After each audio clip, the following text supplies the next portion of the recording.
one rainy day, I was overtaking a huge lorry and I skidded and I fell into the wheel of a lorry. At that moment in time, something saved me. And I really think that from my 20s, when I disappeared off to India and went and did 10 days silent retreat, they all thought I was crazy. And I think Feng Shui can be described as the missing piece of the manifesting puzzle. And what we're looking at is the energy that exists in a room that very much depends on when the house was built. A little bit like when we might have a birth chart put together by an astrologist. It's all based on 5 different types of energy. So you've got fire, earth, metal, wood, and water.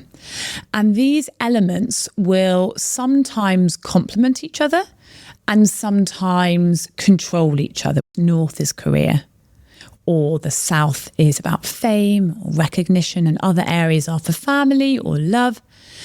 And what I recommend for clients to do is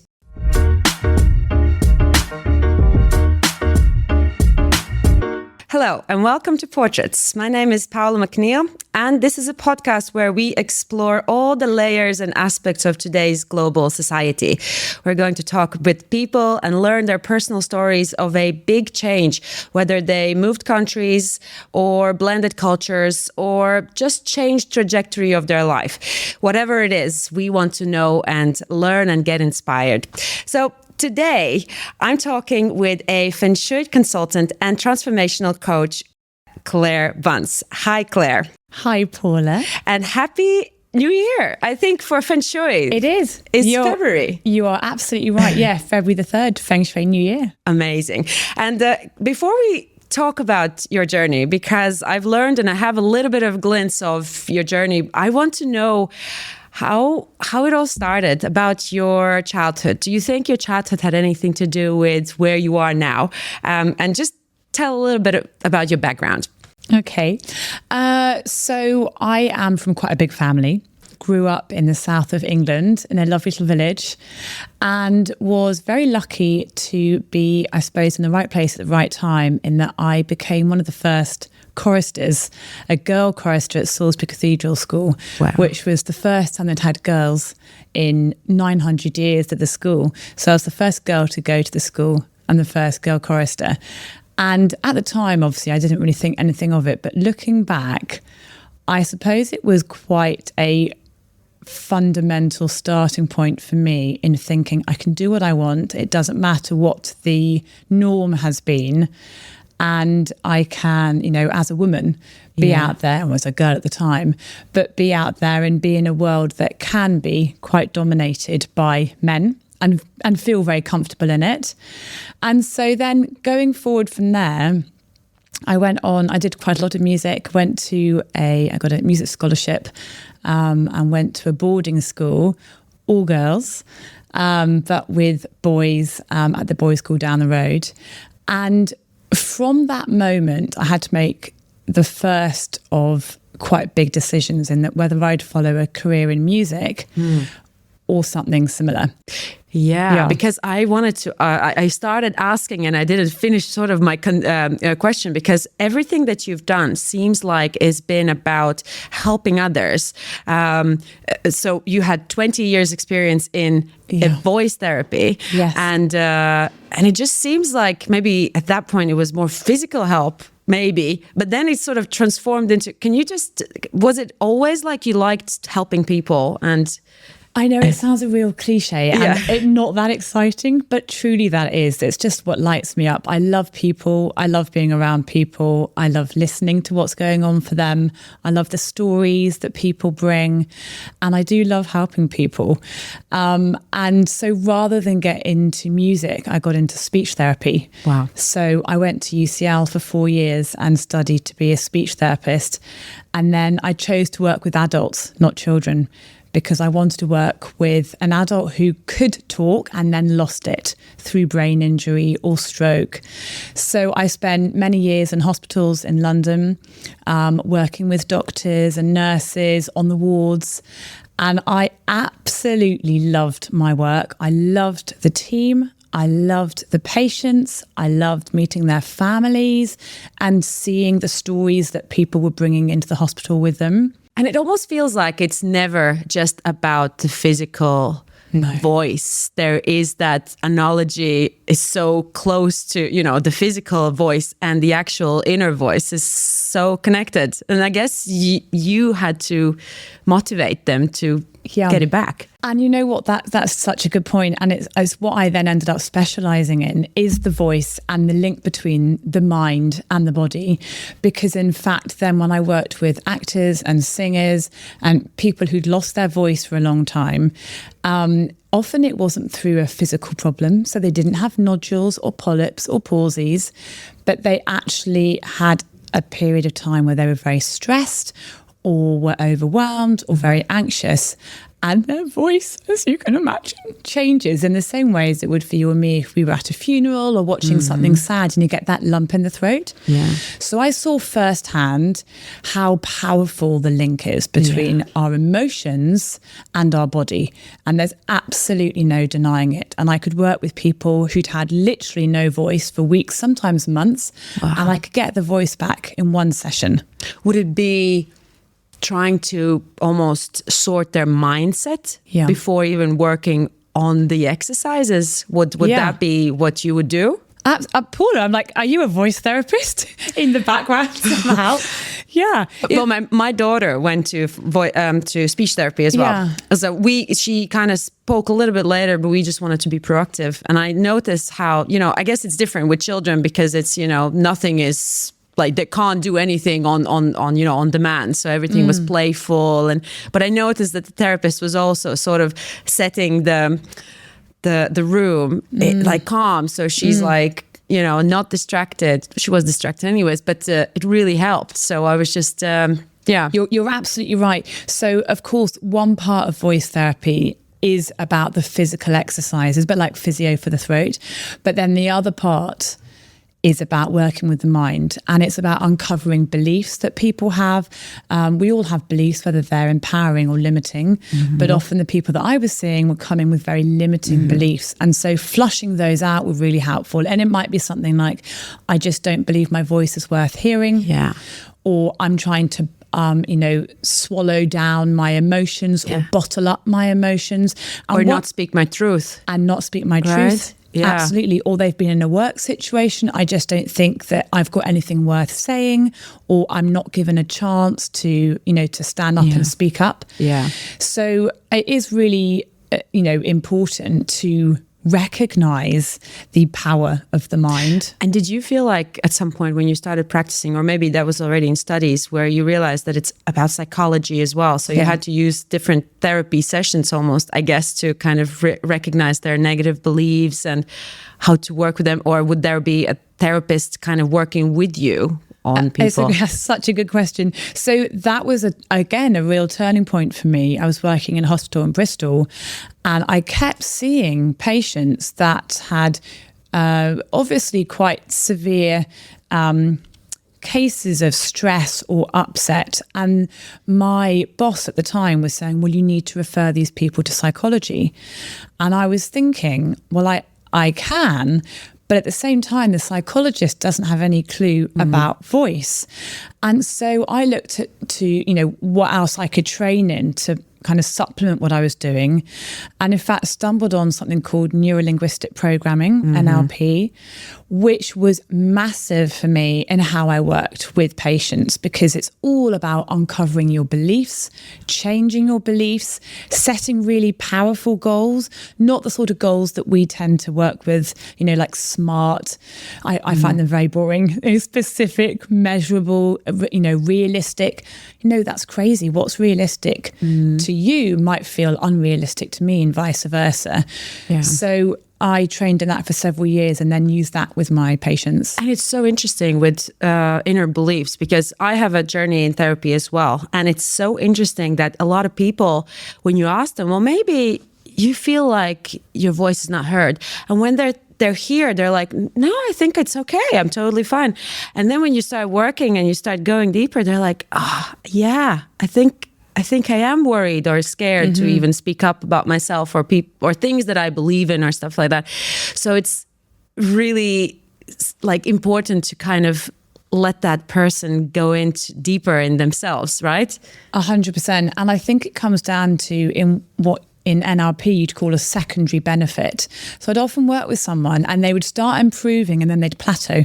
And because so something is holding them back. And I know that physically there's no reason why they can't get their voice fully back, but something is stopping them. And often a really simple but very helpful question is just simply to say, out of a scale of 0 to 10, how much do you want your voice back? With 10 out of 10 being, as high as you can be. Yeah. And you'd expect someone to answer 10. 10. Yeah. And it is so fascinating how often I'd get, well, I mean, at least a 7, maybe an 8. Like I want to, but I want to. Yeah. And so then you think, okay, so why not a 9? Like, what would have to happen to make it a 9, or what would have to happen to make it a 10?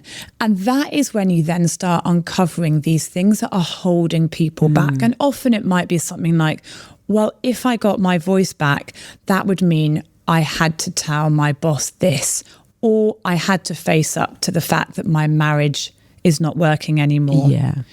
And so that's really powerful. And I think so many of us will, if we're honest, if we look at our lives, have moments like that where we're not happy with something. We might outwardly be saying, I'm not happy and I want to change. But actually, when you look underneath, you're not at a 10. Yeah. Yeah, absolutely. It's such an interesting topic because I almost think sometimes people, if they're not used to hearing themselves, then it's very difficult to understand what is wrong with me. They just think it's physical manifestation, and it takes time to actually go into your own inner journey. But I was thinking about something you mentioned, that physical voice and sort of therapy and NLP. And I always think that there is something, I don't know, spiritual. There is something about the person's inner spirit that lifts up and I wanted to actually on intro, I wanted to also say that when I was looking at your Instagram, I thought you're just simply as a person, you just lit up, like you light up the whatever video you're posting and you can see that it's so important to be with the right person on this process, because there'll be someone else who is not doing work on themselves or not kind of improving, and they're not good specialists. And you think something's still wrong with me, and I guess I can't be cured. Sorry, rumbling a little bit, but listening to you and like it's so I love it. And actually, I think you're so right. What I heard you saying there is about the sort of the internal dynamics and your finding the right person, but also finding yourself. Yeah. And actually, I think in this world, we can get quite clever with the techniques, and NLP served me really well. And I loved it. I went to America, I won this fellowship and studied with amazing people there and in Canada, and it was incredible. But actually, I think what's important is that our brain loves information, and the intellect wants to be clever. And NLP is very clever, for want of a better word. It's like changing your beliefs and all this. But actually, if you really want to find the answers, so often you just need to sit down in quiet, calm your mind, calm the noise, and that answer will come up. Yeah. And that is very much what led me to go to India and do this huge meditation. I want to talk about this. So there had to be a moment of shift when you had worked as a voice therapist. You had this trajectory in your life. And what happened? When did you decide to move from that into something else? Or was it very clear that you wanted to go into coaching and then Feng Shui? And I saw on your website, which is Feng Shui Fresh, that you said that you worked with, you have to help me, Joseph Dew and Kimberly Gallagher, and you said that changed your life. So can you talk about this big change and transformation that you experienced yourself, and when do you remember these specific moments when that happened and what pushed you? And Absolutely. Well, I suppose rewinding a little bit, the big moment to take me out of voice therapy and working in hospitals was in London. In 2008, I was working in an amazing hospital there, St Thomas's Hospital, that looked out over the Houses of Parliament and Big Ben. It was incredible. It was really a happy time in my life, but also a key moment in my life. I was 28, living a very busy life, socializing a lot, having a lot of fun. And I had this amazing Italian baby blue Vespa. Do you know what a Vespa is? Like a little moped. Oh my God, of course. Love my Vespa. goodness. That is cool in London, going around with Vespa. Oh, it was, I thought I was the coolest thing. I mean, I didn't really, but I did love going to work on this Vespa. It was so cool, going past all the traffic. But one rainy day, I was overtaking a huge lorry and I skidded and I fell into the wheel of a lorry and just, I suppose, a guardian angel, I don't know. At that moment in time, something saved me, and the lorry driver saw what had happened in his mirror and stopped. But I came to rest with my head on the wheel. Wow. So I had the make of the tyre on my helmet, and I was stuck under the Vespa. I couldn't get up. Anyway, that moment definitely led to a series of events. And one of them was that I moved out of London and really reevaluated what I wanted. I know it's a cliche, but I'd been to India quite a few times, and there is something about that place that really does help you connect with a more deep spiritual level. And that very much started the kind of second, I suppose, phase of my life in moving from a very scientific, evidence-based way of working with people to a more spiritual and holistic. So whether it was meditation or mindfulness or something called the 3 principles, which is very much just looking at the power of our thought and recognizing that it's our thought that is creating our emotions, not the other way around. And it led to me then studying, well, certainly to start with, just independently looking into Feng Shui. And again, looking at, well, okay, I already know how powerful the mind is. And I know how powerful it is when you can sit down and still your mind and just be in awe at the answers that come from yourself. This little still voice within, I always say that. It's this little still voice within, and it pops up. And sometimes it can make you cry because it's so profound and deep. And you think, my God, it's been there all the time and I've just covered it up. And it's usually, I feel like it's, we all know these answers, but we have that trauma almost works like a cloud in front of, and nothing is really clear. We kind of think it's that direction, but we feel like we need to be clearer that that is the direction. And usually when we quiet our mind, it just, the path has always been there, and it's almost like nothing new, but you all of a sudden know, it's knowingness, you know? It's interesting. It's really that. And I was in England for lockdown for COVID, and I ended up working with children, helping them with well-being and mental health. And one of the ways that we used to describe our well-being, that sort of inner essence of who we are, is thinking about weather and a sun and clouds. And the sun is our well-being, and we're all born with it. It's our kind of factory setting. We are born with happiness. We are born with that we are enough. I mean, we don't know that right then. As we grow up, we start thinking we need things like a dummy or a teddy or all these things. Then we get older and we think it's a phone or friends or whatever. But essentially, when our well-being gets covered over, it's like when the clouds come over the sun, and we can really lose track of where we're going, who we are, what's important to us. But when those clouds go, and they do go, and the ironic thing is, it's often when we're not trying to fiddle around with them. Yeah. You don't have, if you go outside, short of being in England when the weather's just horrendous, but you don't have to fiddle around with the weather. If you go outside and it's a cloudy day, you don't panic because you can't see the sun. You know it's there. It's just covered up. You don't have to do anything. The clouds will go. Yeah. And it's the same for us as humans. Underneath everything is this never-ending well, this depth of well-being. And absolutely, when you can sit down and quieten the mind, sometimes it's intentional, like on a meditation cushion. Other times it might be in the shower. Yeah. You might be going for a walk. It might be just listening to your favorite piece of music. But that moment when you have that realization of something. Yeah. And the grounding and that feeling of just, okay, I'm okay. Yeah. Especially knowing all these sort of techniques and exercises that are, everyone can do.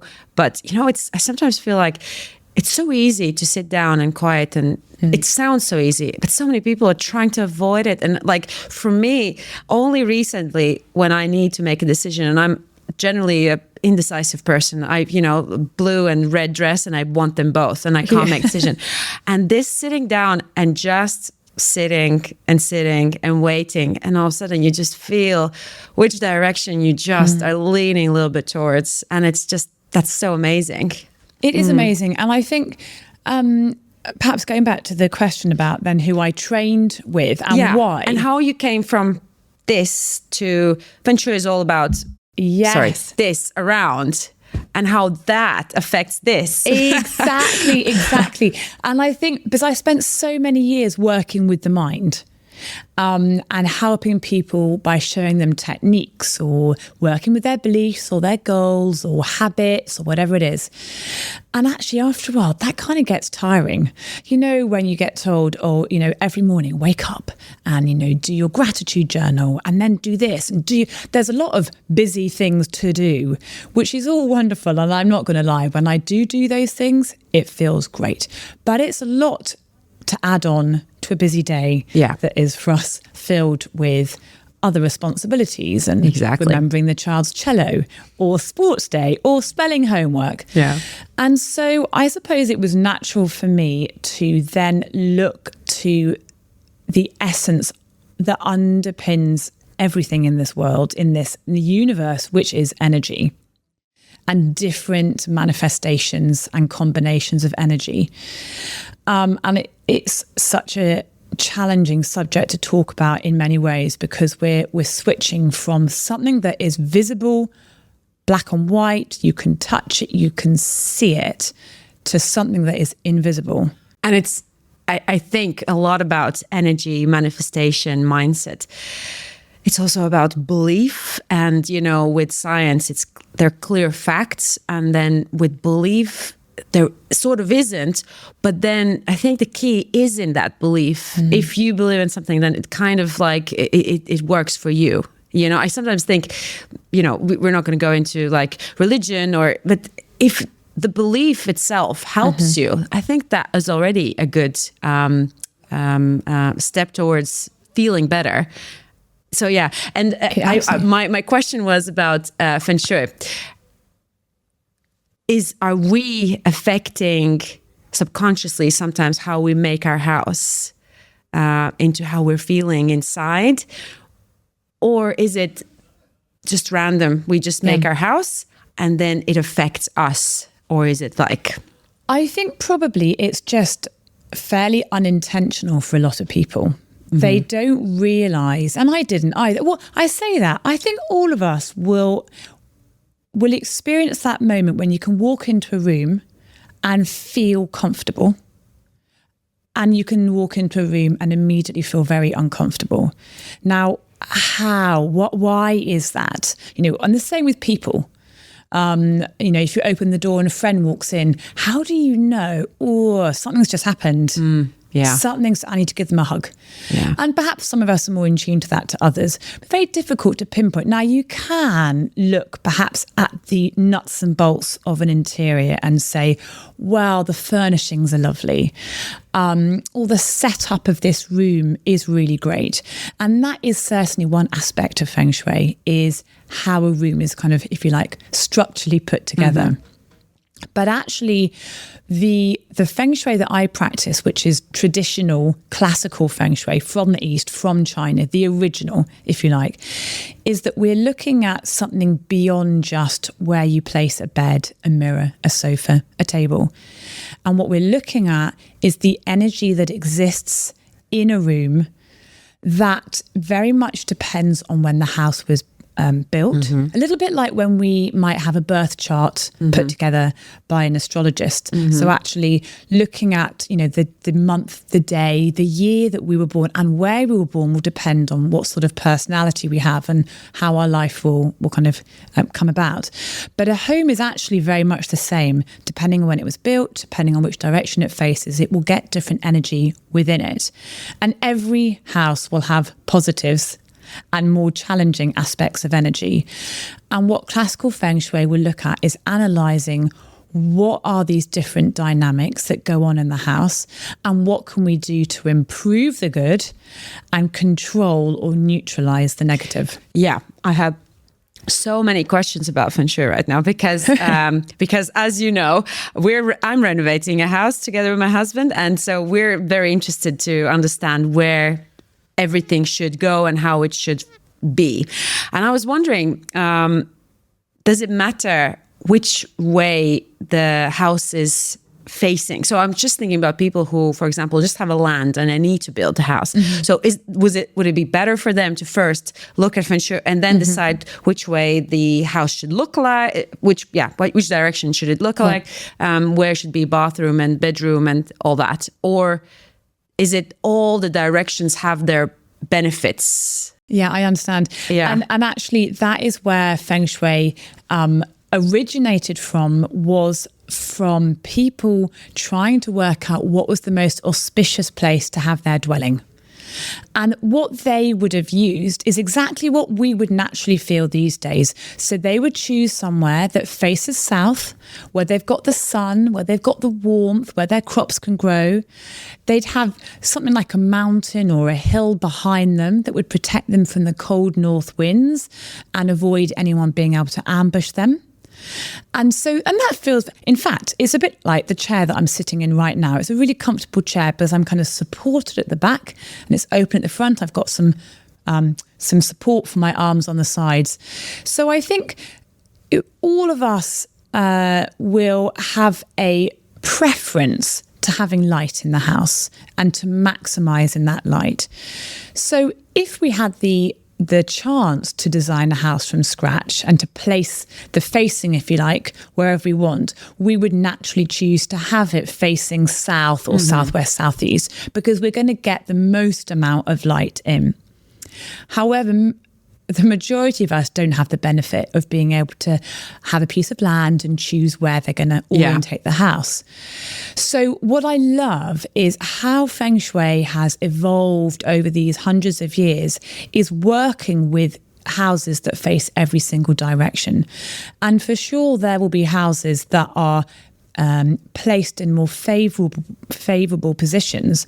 But actually, once you analyse the energy in a house with Feng Shui, every house can be improved. The energy can be improved. I wanted to ask if there are some negative aspects of the direction of the house. Can you balance it out? Can you do something so that the negative at least gets to neutral? And what are those negative aspects that potentially a house could have? So I suppose the kind of remedies could be loosely fitted into external remedies and internal remedies. So the external remedies are looking at like what is outside the house. So like I was just saying, we would want something at our back that kind of supports us. So if you don't have anything, so actually funny enough, years ago we used to live in this gorgeous little cottage in the Cotswolds in England, and the garden just went out into fields, which sounds amazing. So we, to kind of try and improve the view, took out hedges and all sorts of things. We completely opened up the house. And honestly, within days of doing that, I felt very uneasy. It felt like, I didn't know it at the time, I do now through Feng Shui, it felt like we were very unprotected. Yeah, it was too open. It was too open. The energy was just flowing away from us and kind of flowing through the front door, out through the back, and then just disappearing. And the thing with energy is we actually kind of want to collect it. We don't want it going too fast. So actually, if this was someone who's listening, who's got a house that kind of backs onto open fields, what you could do is you could put something symbolic or actual to kind of try and stop that energy flowing. So it might be planting some flower beds, it might be using some really big planters, perhaps planting a few trees, but something that you feel is like a kind of symbolic security or protection at the back of the house. Does that make sense? The back of the house. I'm just thinking in Dubai, for example, a lot of people have townhouses. Which would be the back? Back would be basically where the cars are parked? No. So the back of the house, so it's really confusing, especially in Dubai when often we've got doors in funny places and there might not be at the front of the house. That might be where the cars are parked. And for many people, the side might be the front door. Yeah. But in Feng Shui terms, most houses, the facing is where the road is. Yeah. So that's where the most yang energy is. So in the old days, it would have been where a river was. So you've got flowing energy. And so roads are now the equivalent of that flowing energy that would have been a river. And the back of our property might be where we spend most of our time and we entertain, but that is what we call the sitting. It's the back of the property. Okay, yeah, I understand. Let's talk about the remedies and the colors and the position of the furniture. And there's so many things. And so you were saying, so the strongest tool is the remedies. Yes. Right. And then what about the colors and and how to put the furniture? Is there any examples that are kind of not considered bad? And tell me more about that. So if we think about the internal remedies, so essentially in the Feng Shui that I use, which is called Flying Stars Feng Shui, it's all based on 5 different types of energy. So you've got fire, earth, metal, wood, and water. And these elements will sometimes complement each other and sometimes control each other, which is not what we want. So if you think about water and fire, water puts out fire. Yeah. So if you had that combination in a part of your house, you'd want to try and limit the effect of the water because you don't want to put out the fire. So the remedies also are one of those 5 elements: fire, earth, metal, wood, water. And depending on the combination or the type of energy you've got in one area, an internal remedy would be one of those elements. So other than fire, which I'll get to in a minute, most of those are actual examples of those things in form. So metal is metal. It could be a metal sculpture. It might be an uncovered, as in it's not covered by plastic, gym weight that you could just slide under a sofa. Then you've got earth, which could be a collection of pebbles or stones, something earthenware, something made from the earth. Water, which might be an internal, like a little water feature, or we've got a fish tank, or we also have a dog. The water's be flowing. Yeah. So we have a dog, which is great because we then have a little water, like a pet fountain. For cats as well. Yeah. Perfect. Yeah. Because you want that water to be flowing. But it has to be in a specific place, right? Because I was thinking we have it and I'm like wondering, where's this water flowing? What is it? Is it helping us or is it not helping us? Because of the position, I have no idea. Yeah. So that is where there are some things you can kind of do yourself, but really without understanding the particular energy combinations in your house, it's really hard to give advice. And it is so deep and complicated.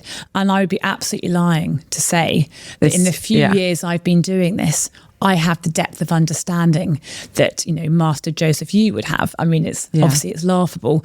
So we're constantly learning and experimenting. And I would say, though, that we can, and certainly I have done, got very hung up with, well, what happens if the water's in the wrong place? And my answer is that it very much comes down to intentions. So each area in the house will match up with a different area in your life. So, for instance, north is career, or the south is about fame or recognition, and other areas are for family or love.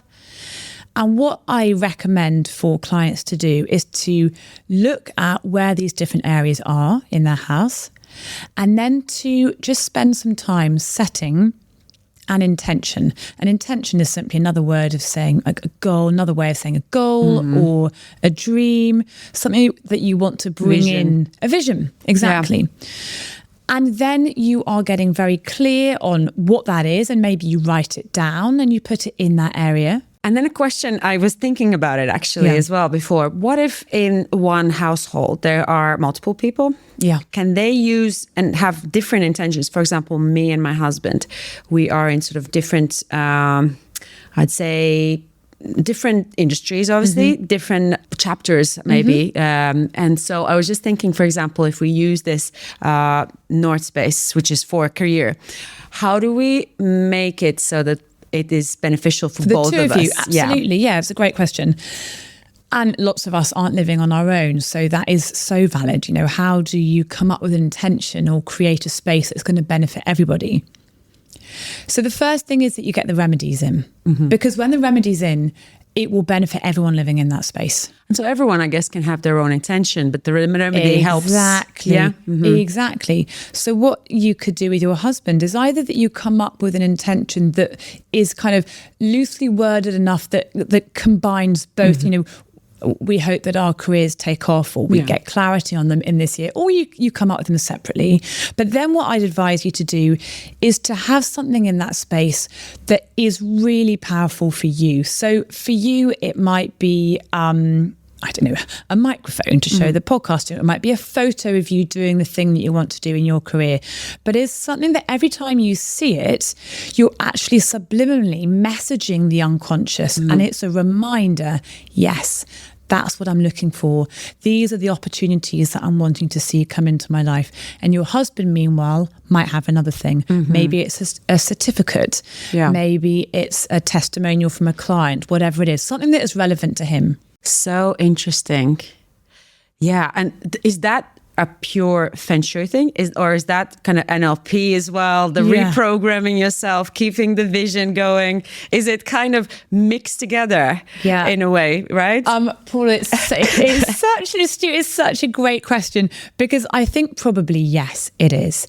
And maybe this makes me think of your initial point, which is about finding a practitioner or a therapist or a person that works holistically and holistically for you. Now, there are thousands of Feng Shui consultants in the world, and you know, everyone practices slightly different versions. Everyone's going to have their own take on it. Some people are really hardcore and will say, you've got to take down that wall, or you've got to start sleeping in a different room. If that's for you, great. I will obviously come to this with my experience of not just the last few years of what I'm learning about Feng Shui, but over 20 years of working with people, working with beliefs, working with the mind, and harnessing everything together. Because how I see it, you can get the environment right, but if you're not taking action, if you're not working on yourself, then you're only halfway there. And I think Feng Shui can be described as the missing piece of the manifesting puzzle, which I love. Because it's like it's supporting into the journey, right? Exactly. And I was thinking about it on the way here about manifesting and Feng Shui. And I was thinking, you know, if you're not happy in a job, you could create your vision board, which is, you know, you living a perfect life, doing whatever it is in a different job or a different role. But if you don't take that first step to quitting, or to having a word with your boss, or to applying for a different role, chances are in a year's time, you're still going to be stuck in the same job. I think that's the biggest misconception about manifesting, actually, because people think I just got to think the thoughts and it's just going to come. And the action actually kind of is sometimes missing. And you're like, oh, maybe it's not working for me. But actually it's just... Yeah, exactly. And it's not, and again, it comes back to the energy side of it, doesn't it? And there's a lot here about trusting in the unknown. And I've always been very happy to accept things. I'm open to things that I don't yet understand. And I like to think of gravity, and, you know, apples fell out of trees before we understood that it was gravity that pulled them down. It didn't not exist. Gravity didn't just exist when we learned about the laws. of physics. It's always there. Exactly. It's always there. So I very much think in the field of energy, I mean, there's so much exciting things coming out in the field of quantum physics. Yes, I wanted to say right now, it feels like maybe, I don't know, 10 years ago when we talked about energies, it was something so, it felt like it was something just either you believe it or you don't. And now podcasts and shows and everything are talking about neuroscience that is backing up the quantum physics, that is actually explaining from that point of view what a lot of people already knew, or maybe not knew, just felt, right? Absolutely. Yeah, I agree. And I do think we're at the cusp of a really exciting time. And I think we have, before, as humans, as we've evolved, we've always wanted to understand things. And that's great. That's how we've progressed. That's how we've evolved. That's how we've got everything that we now have. But I think what has happened is that in our quest for being able to understand something, to be able to explain it, to see proof, I want proof that this medicine is going to work, we're then actually excluding a really powerful part, which is the unknown, which is this infinite field of possibility. Yeah. I mean, the placebo effect, it's real. And it's always really upset me when I hear that hospitals will work with drug companies to prove that, let's say, an antidepressant medication is more powerful than the placebo. I'm like, whoa, hang on a minute. Why don't we spend this money and have a look at how the placebo works, and let's do more of that? Exactly. Yeah, I totally agree with that, because I feel like sometimes, obviously it's another big topic, business and money, and the agenda is to prove that it's something that's kind of works and helps people. But I love the fact that there is a big movement right now in this other trajectory that is about mindfulness, lifestyle, nutrition, Feng Shui, all these things that, are just something that we're doing every day, and we kind of, I think, take for granted. I feel like everyone's waiting for that magic pill when it actually is habits and just working on yourself and environment. And I know it's something people talk about a lot, and it is a cliche, and it's already getting kind of like a buzzword, lifestyle changes and all of that. Yeah. But it truly is and I feel like before I took it okay, and now with kids and everything, and you start thinking how we're living, what we're eating, how we're talking, how we're thinking, and everything is all of a sudden more intentional, or the self-awareness kind of kicks in a bit more, right? Absolutely. Yeah. Anyways, I wanted to ask you to jump a little bit back on the big change part. So you changed your career and you started a new trajectory. So I wanted to ask you, what made you move to Dubai? How, 18 years ago, you mentioned before, you moved here. And so that's a big jump as well for everyone, for me too. Yeah. And Dubai is beautiful like that, with people from everywhere. It's like a pressure cooker of cultures and peoples. And tell me your story, how did you end up here? So I have always kept a diary almost every single day of my life since I was 13. Wow. So I have got books and books of my crazy little daily thoughts and what I've been up to. And something that I think I've just always done without realizing it, without calling it manifesting, is I've always had an idea, even if it's quite an unconscious idea, of where I want to go. And for many years, I've loved traveling. All my life, I've loved traveling and backpacking. I'm married to a pilot, and we had a rocky road with job losses and then with COVID. And when we emerged from COVID, it made me really evaluate what we were doing, where we were living. And I thought, God, why don't we move abroad? We've got the perfect opportunity to do that. My husband's a pilot. For goodness sake, let's go and explore. Dubai is a good place to be a pilot. Dubai is a great place. And so I actually found a piece of paper that I'd written on about 5 years. In fact, it was pre-COVID, mapping out the next 10 years of my life. And so I'm actually running a bit behind schedule, because I think I wrote that in 2022, we would move abroad. Now, obviously, COVID COVID happened, and it was 2023. But we then came over in August, 18 months ago. That's my husband and my 3 kiddies. And it has been just the most wonderful, wonderful experience for us. I mean, I couldn't be a bigger fan of here and the experiences that my family are getting, the people that we're meeting, the different cultures, the different languages, the different religions. It's just eye-opening. Yeah. I can't agree more. I'm exactly the same. What was the biggest? Had you been before to Dubai? I'm just wondering the cultural aspect of this change. Was it difficult for the kids? How was it for you? For your husband, I guess he's used to traveling and being on the move quite a bit. But how was, as a family, as a union, to move away? It was. It had its challenges. You know, you are responsible for your children, and all of a sudden you're not worried about, you know, how you're getting on and the friends you're making, but it's your children. How are they doing at school? You know, are they making friends? You know, we weren't unhappy where we used to live. We lived in this beautiful little village. We had this gorgeous village school. We had loads of lovely friends. My children were really happy. I thought, my God, what am I doing? Like, coming over here. And it's scary, isn't it? Like, when you make a move like this, and this is very much the same for any big life move, short of having a crystal ball, nobody is going to be saying to you with absolute confidence, this is the right decision, or this actually isn't going to work out. So you've just got to remove that from your psyche. It can't be a thing, you know, am I making the right thing? You look at the choices you are making, you are looking what you think are the positives, and you just jump and you go. And you know that actually whatever happens will be an experience and will be part of this kind of rich tapestry of life. Yeah. But everyone has adapted in their own way. It's taken, you know, my son, he was a bit older. It took him a bit longer to form relationships with friends, with the boys. My girls are very chatty and sociable and made friends super quick.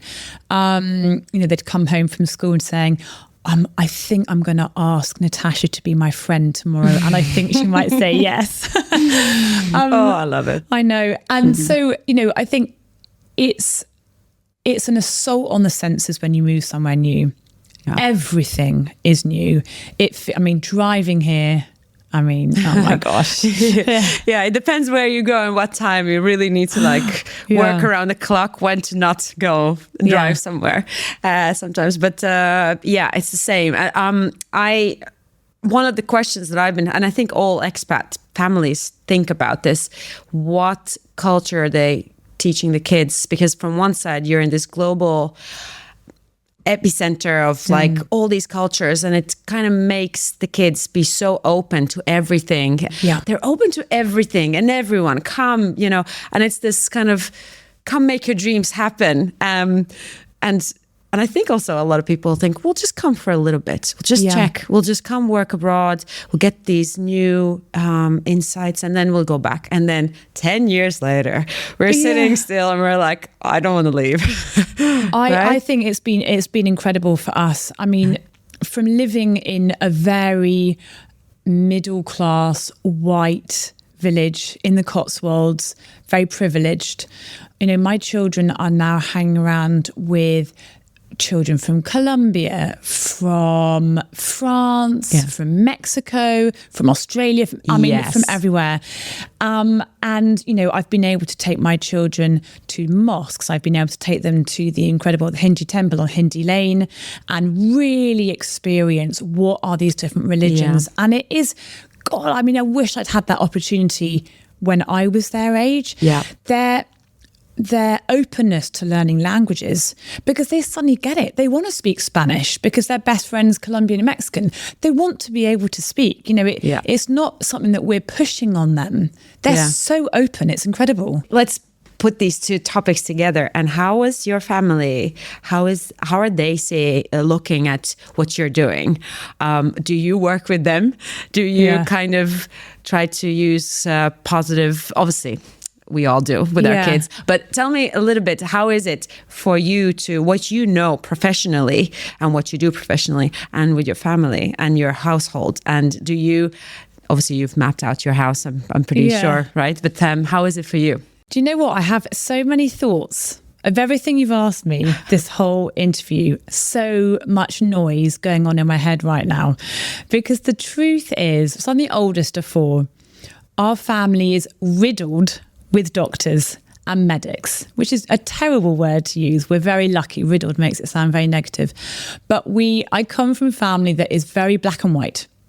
And I really think that from my 20s, when I disappeared off to India and went and did 10 days silent retreat, they all thought I was crazy. When I went off and studied mindfulness, they're like, what is she doing? I got offered to do a master's at Oxford in mindfulness-based cognitive therapy. I was interviewed by a monk. And I mean, it was this crazy ride. It's been such a part of my life for so long. But I don't tend to talk about it with my family, which is awful. And if you're listening to this, guys, I'm really sorry. That's a camera. Well, they learned something maybe from this conversation, you know. But maybe they're too young, would you say, or is it just kind of you keep it separate? At home, you don't bring it at home, basically. Well, if we're talking about my own, like my family, my children. All my children are very comfortable with using the word Feng Shui. Matilda slept strangely in a different bed last night in her room. It's more like a day bed and it faces out of the door. So it's not a bed that I'd want to put her in. And when I came in to wake her up this morning, she was sleeping back in a proper bed. And I said to her, Tilda, why have you moved beds? And she said, Mummy, I really didn't feel comfortable where I was. It just felt like, I don't know, I wasn't safe, that the energy was flowing out. Maybe it's a Feng Shui thing. Oh, really? Yeah. Oh, that's great. Yeah, Monty, my 11-year-old, he's often saying things like, Mummy, what do you reckon the Feng Shui is of here? Or is that good Feng Shui? Or that's not very good, isn't it? And actually, that's an interesting question as well. How, like, when you started implementing Feng Shui principles in your life, and it's very, I always think, will I feel the change? Because you think, well, maybe it's just a coincidence that my life is getting better.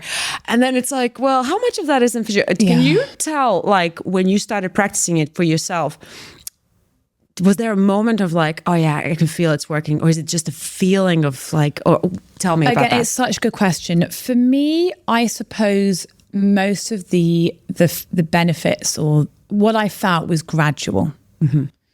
Some things were quite quick. Like I came into some money quite quickly after making an intention and getting the remedies sorted in one particular area of my life. But for me, it was more like a general sense of, like a relief, like this house feels comfortable and like it's supportive. But I've worked with people who have, so one of my previous clients had been trying to get a job for 2 years since wanting to go back, having had children. And she just hadn't had any success. Nobody had recruited her. No one had put her CV forward. And we started working on certain aspects of her home. And she sent me a message one day. It's a Friday. I remember it so well. I said, Claire, can you tell the Feng Shui to calm down? I've got 5 job offers today. Wow. That is amazing. So it is mental. There's no knowing whether it will be quick, maybe quick for some people, maybe slower for others. But what I will say is the danger in us, when we get too fixated on wanting proof, we disregard coincidences as being just that. And synchronicities. Those are signs that we are in line and that we are aligned with the universe and what we should be doing. Yeah. And when we disregard those things, we absolutely block ourselves off from more opportunities. That is our sign that things are working right. Yeah. I agree. And I think the longer you work, the more you can just start feeling that these times are just coincidentally happening, but you know that there's no coincidence because it was here before, right? Yeah. Like, I think most people have had that. We're like, oh, I was just thinking about that, I don't know, a few weeks ago. And it's just happening. Like even years, I remember my mom was saying she got like a Volvo car and she was like, I remember thinking like a few years ago, I really want to have a Volvo car. And it just like everything somehow put together and like all of a sudden I have this like mental, checking with myself. And I'm like, wow, I have this all of a sudden, right? Yeah. Okay, I'll end up with one more question. do you think are you on the right path? Are you at the destination where you think this is what you're going to be doing for the rest of your life? Or are you opening up, or you might open up to more possibilities? Where are you sort of mentally yourself right now in your path? I would say that I feel like I'm absolutely on the right path, and that life, this is a cliche, but it is about the journey and not the destination. And we're constantly evolving. And with a goal, no sooner do you get something, you want the next thing. Yeah. You want the next thing. It's always about the journey, and we're constantly evolving. And if I look back over the last 20, 30 years of my life and join those dots, at the point that these things happen, they seem completely unrelated. Now, with the benefit of time, I can look at them and I'm like, whoa, I'm exactly where I should be at this time. And I'm sure that will go on. I am so happy. And with my family here, we are so happy to be here.